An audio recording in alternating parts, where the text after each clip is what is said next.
Lorsque Madame Raquin vendit son fonds et qu'elle se retira dans la petite maison du bord de l'eau, Thérèse eut de secrets tressaillements de joie.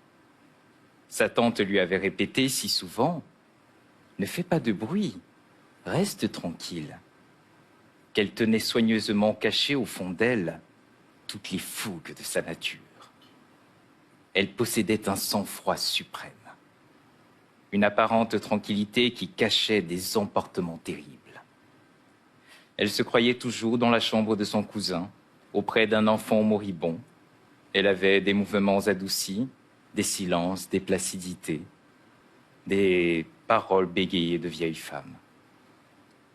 Quand elle vit le jardin, la rivière blanche, les vastes coteaux verts qui montaient à l'horizon, il lui prit une envie sauvage de courir et de crier.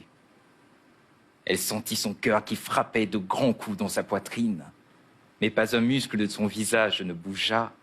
Elle se contenta de sourire lorsque sa tante lui demanda si cette nouvelle demeure lui plaisait. Alors la vie devint meilleure pour elle. Elle garda ses allures souples, sa physionomie calme et indifférente. Elle resta l'enfant élevé dans un lit d'un malade. Mais elle vécut intérieurement une existence brûlante et emportée.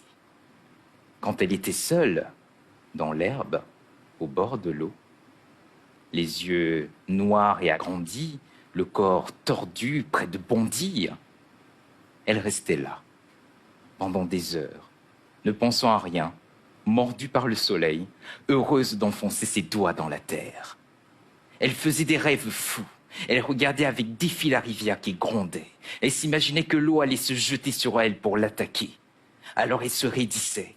Elle se préparait à la défense. Elle se questionnait avec colère pour savoir comment elle pourrait vaincre les flots.